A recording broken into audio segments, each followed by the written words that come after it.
Brainfeed magazine invites schools for ET TechX from December 5th to 7th at High-Techs, Hyderabad. అందరికీ నమస్కారం. నేను Swaroopa Potlapalli. Welcome to I dream. America అధ్యక్ష ఎన్నికలను ప్రపంచ దేశాలు ఆసక్తిగా గమనించాయి. అన్ని దేశాల్లో జరిగే ఎన్నికలు ఒక ఎత్తు అయితే అమెరికాలో జరిగే అధ్యక్ష ఎన్నికలు మరో ఎత్తు. ఎందుకంటే అమెరికా అనేది ఆర్థిక వ్యవస్థలో ప్రపంచ వ్యాప్తంగా నెంబర్ 1 స్థానంలో ఉంది. అయితే ట్రంప్ ఎన్నికయ్యాక ఆయన పాలన ఎలా ఉండబోతుంది, ఇమ్మిగ్రెంట్స్ కోసం ఆయన ఎలాంటి చర్యలు చేపడుతున్నారు, ఆయన మంత్రివర్గ కూర్పు ఎలా ఉండబోతుంది, ఇలా అనేక ఆసక్తికరమైన ప్రశ్నలు తలెత్తుతున్నాయి. ప్రస్తుతం నాతో పాటు సీనియర్ అనలిస్ట్ వెంకట్ కొల్లూరు గారు ఉన్నారు. ఆయనతో మాట్లాడదాం. సార్ నమస్తే. నమస్కారం అండి. అసలు ట్రంప్ వచ్చారో లేదో కొత్త చర్చ అనేది మొదలైంది. ఆయన పాలసీ మేకింగ్ ఎలా ఉండబోతోంది? ట్రంప్ అనేది చాలా ఆయన పాలసీ విధానం అంతా కూడా కొంచెం డిఫరెంట్గానే ఉంటుంది, వినూత్నంగానే ఉంటుంది. అయితే అది ప్రపంచ దేశాలకు ఎంతవరకు ఉపయోగపడుతుంది అనే దాని మీద ఇప్పుడు ప్రశ్న. అదే ప్రశ్నార్థకమైంది ఇప్పుడు. ఎందుకంటే సొసైటీ అండ్ అమెరికన్ అడ్మిషన్ అంతా కూడా క్యాపిటలిస్టిక్ అండ్ ఇంపీరియలిస్టిక్ యాటిట్యూడ్లో ఉంటుంది. సామ్రాజ్యవాద ధోరణిలోనూ పెట్టుబడిదారి ధోరణిలోనూ ఉంటుంది. దీనిలో భాగంగా అది ప్రతి ఏ అధ్యక్షుడు వచ్చినా అలానే ఉంటుంది. బట్ ట్రంప్కి వచ్చేటప్పటికి ఏమవుతుందంటే ప్రొటెక్షనిజం ఎక్కువ. తన రక్షణ మాత్రం చూసుకుంటాడు. తను అమెరికాలో అధ్యక్షుడిగా ఉన్నాడు కాబట్టి అమెరికా రక్షణ మాత్రం చూసుకుంటాడు. దాంతో ఏంటంటే అమెరికన్ ఎకానమీని స్ట్రెంథెన్ చేయాలనే ఉద్దేశంతో అతను కొన్ని ఈ న్యూ పాలసీలో మార్పులు తీసుకొచ్చాడు. యాక్చువల్గా ఆయన ముఖ్యంగా చేసిన ప్రధానమైన మార్పు ఏంటంటే ఇమిగ్రేషన్ పాలసీ. ఆయన ఉద్దేశంలో ఏంటంటే ప్రపంచ దేశాల నుంచి, అన్ని దేశాల నుంచి కూడా, ముఖ్యంగా ఆయన ఉద్దేశంలో థర్డ్ వరల్డ్ కంట్రీస్ నుంచి, మూడవ ప్రపంచ దేశాల నుంచి అనధికారికంగా అమెరికాలో జనం ఎంటర్ అవుతున్నారనేది ఆయన ఉద్దేశం. దీనివల్ల అమెరికన్ ఎకానమీ డిస్టర్బ్ అవుతుంది. అంటే ఎలా డిస్టర్బ్ అవుతుంది? ఈ లీగల్గా ఉన్న వాళ్ళకైతే అక్కడ సదుపాయాలన్నీ కల్పిస్తున్నారు కూడా. అనాథరితగా ఉన్న వాళ్ళకి కూడా ఆ దేశాలు ఎంటర్ అయితే సౌకర్యాలు కల్పించాల్సి ఉంటుంది ఆర్థికంగా. అంటే మన దేశంలో ఏం జరిగినా ఎవరు పట్టించుకోరు, కానీ అక్కడ ఏంటంటే ప్రొటెక్షన్ ఇవ్వాలి. ఏదైనా వాళ్ళకి అన్ఎంప్లాయ్మెంట్ జరిగినప్పుడు వాళ్ళకి మినిమం వేజ్ ఇవ్వడము, అతనికి ఎంప్లాయ్మెంట్ కల్పించే బాధ్యత తీసుకోవడం, ఇట్లాంటివన్నీ కూడా అమెరికాలో ఉన్నాయి.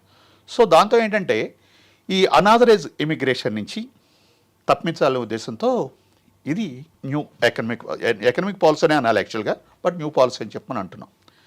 దీనివల్ల ఏమవుతుందంటే ముఖ్యంగా థర్డ్ వరల్డ్ కంట్రీస్ పక్కన పెడితే భారతదేశానికి చాలా ఇబ్బంది కలిగేటటువంటి అవకాశం. ఎందుకంటే ఇండియా అమెరికా మీద బాగా ఆధారపడింది. ఎలా అంటే ఒక రకంగా చెప్పాలంటే అమెరికా భారతదేశం మీద ఆధారపడింది, కానీ అమెరికా సాఫ్ట్వేర్ రంగంలోనూ మిగతా విషయాల్లోనూ అమెరికా మీద డెఫినెట్గా ఆధారపడింది. ఇక్కడి నుంచి ప్రతి ఒక్కరు కూడా డిగ్రీ అయిపోగానే ఎంఎస్కి వెళ్ళిపోవటము, అక్కడ సాఫ్ట్వేర్ ఇండస్ట్రీలో సెటిల్ అవ్వటము జరుగుతుంది. ఇది కాకుండా మనకి ఇండియా నుంచి చాలా టెక్నాలజీ ప్రోడక్ట్స్ అన్ని కూడా మనం అమెరికాలో అమ్ముతూ ఉంటాం. సో అక్కడ టెక్నాలజీ ఉన్నప్పటికీ కూడా అమెరికాలో కీలకమైన రోల్ ప్లే చేసేది ఇండియా మాత్రమే సాఫ్ట్వేర్ రంగంలో. వీళ్ళకి దీని మీద ప్రభావం కలిగే అవకాశం ఉంది. తర్వాత ఇమిగ్రేషన్ పాలసీలో ఇంతకుముందు ఎలా ఉండేదంటే, సపోజ్ హస్బెండ్ అక్కడ ఉన్నప్పుడు భార్య వెళ్ళిపోయి ఇక్కడే ఉంటుంది, డెలివరీ టైంలో వెళ్ళేది, డెలివరీ అయ్యేది. సో ఎవరైతే బాబు పాప పుడితే వాళ్ళకి అమెరికన్ పౌరసత్వం వచ్చేది.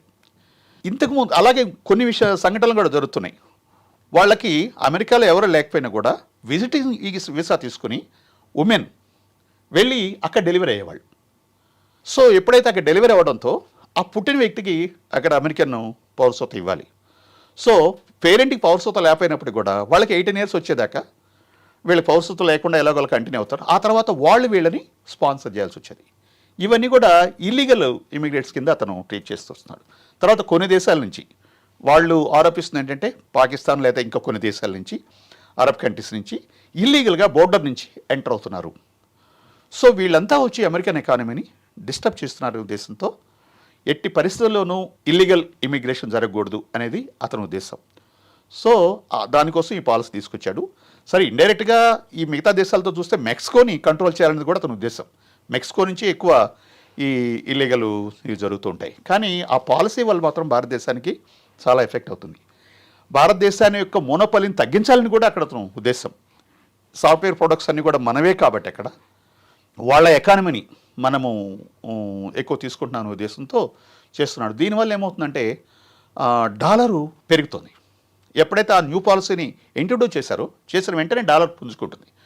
ఎప్పుడైతే డాలర్ బలపడితే డాలర్ ఇప్పుడు ఇంటర్నేషనల్గా మార్గద్రవ్యాన్ని దేంతో మనం చూస్తాము?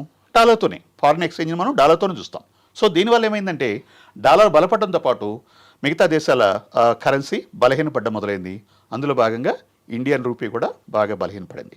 ఎప్పుడైతే రూపీ బలహీనపడిందో సాఫ్ట్వేర్ రంగం ద్వారా మనకు వచ్చేటువంటి ఆదాయాలు కూడా తగ్గిపోతున్నాయి. ఈ థ్రెట్ ఒకటి మనకి ఇండియన్ సాఫ్ట్వేర్ కంట్రీస్కి ఇది ఒకటి. ఇది ప్రధాన కారణం. ఇంకొకటి ఏంటంటే అతను తన మొదటి ప్రసంగంలో కూడా మీరు గమనించినట్టయితే మోడీ తనకు మిత్రుడంటూ చెప్తూనే భారతదేశం యొక్క ఎంట్రీని రిస్ట్రిక్ట్ చేయాలనే ఉద్దేశంతో నర్మగర్భంగా ఆయన మాట్లాడాడు. ఇదంతా చూస్తే రేపు పొద్దున భారతదేశానికి ఒక ఇబ్బంది ఏర్పడుతుందా, ఇక్కడి నుంచి వెళ్ళే వాళ్ళపైన రిస్ట్రిక్షన్స్ పెరుగుతాయా అనేది కూడా ఒక భయం మనకి మొదలైంది. ఇది నిజమే. ట్రంప్ వచ్చారో లేదో ఇప్పటికే చాలా మంది భారతీయులు ఇమిగ్రెంట్స్ పాలసీ ఎలా ఉండబోతుంది అని చెప్పి ఎదురు చూస్తున్నారు. వాళ్ళందరికీ ఇప్పుడు చుక్కెదురైనట్టేనా? ఇబ్బంది పడబోతున్నారా? చుక్కెదురటం అంటే అమెరికా అనేది అది స్వతంత్ర కంట్రీ కాదండి. అది ప్రపంచ దేశాలకు ఒక పెద్దనలాగా పనిచేస్తున్నప్పటికీ కూడా అక్కడ పనిచేసే ఏ ప్రోడక్ట్ ప్రత్యేకంగా తయారవదు. ఇండిజెన్సీ అక్కడ ఉండదు. బయట నుంచి వాళ్ళు తీసుకోవడమే. ఇప్పటిదాకా అదే జరుగుతూ వచ్చింది. ఇప్పుడు కూడా అదే జరుగుతుంది. ముఖ్యంగా చైనా అండ్ భారతదేశం మీద ఎక్కువ ఆధారపడింది. ఇవాళ మీరు ఐఫోన్ కనుక యాపిల్ ప్రోడక్ట్ ఏది తీసుకున్నా కూడా వెనకాల చైనా తయారు చేస్తుంది. ఇప్పుడు అతను ఏమంటాడంటే అమెరికాని ఇండిజినస్ చేయాలని, స్వతంత్ర దేశంగా మార్చాలని అతను కంకణం కట్టుకున్నాడు. అది జరుగుతుందో లేదో తెలియదు. దానికోసం ఏంటంటే ఈ చైనా నుంచి వచ్చే ఉత్పత్తుల్ని, భారతదేశం నుంచి వెళ్ళే ఉత్పత్తుల్ని రిస్ట్రిక్ట్ చేయాలని అతను నేరుగానే చెప్తున్నాడు. ట్రంప్కున్న ఒక లక్షణం ఏంటంటే తను చెప్పదలుచుకుని ఏదైనా డైరెక్ట్గా చెప్పేస్తాడు. దానిలో ఇంకా దాపరిక ఉండదు. సో దీనివల్ల ఏమవుతుంది, మన దేశం నుంచి చాలా వస్తువులు అక్కడికి సపోజు ఈ ఫుడ్ ఇంగ్రీడియంట్స్, అలాగే పల్సెస్, ఇంకా చాలా వస్తువులు మనకి భారతదేశం వెళ్తున్నాయి. వీటిపైన ఏం చేస్తున్నాడంటే ఎక్కువ టాక్సేషన్ పెంచుతున్నాడు. అంటే ఇంతకు ముందు టాక్సేషన్ నామమాత్రంగా ఉన్నప్పుడు ముఖ్యంగా చైనా నుంచి ఇంపోర్ట్ చేసుకునే వస్తువుల మీద ఆయన పెంచుతున్నారు. అధిక పన్నులు విధించబోతున్నారు. అదే కాదు, భారతదేశం నుంచి వాటి మీద కూడా పెంచాలని ఇప్పుడు దృష్టి పెట్టాడు. అంటే ఇంతకు ముందు 60-70% ఉన్నదాన్ని ఇప్పుడు ఒకేసారి ఏకంగా 160-180% పెంచేస్తారు ట్యాక్సెస్. పెంచడం వల్ల ఏమవుతుందంటే ఆటోమేటిక్గా అక్కడ ట్యాక్సెస్ ఎక్కువ పే చేసి వాళ్ళు కొనుక్కోవాలి.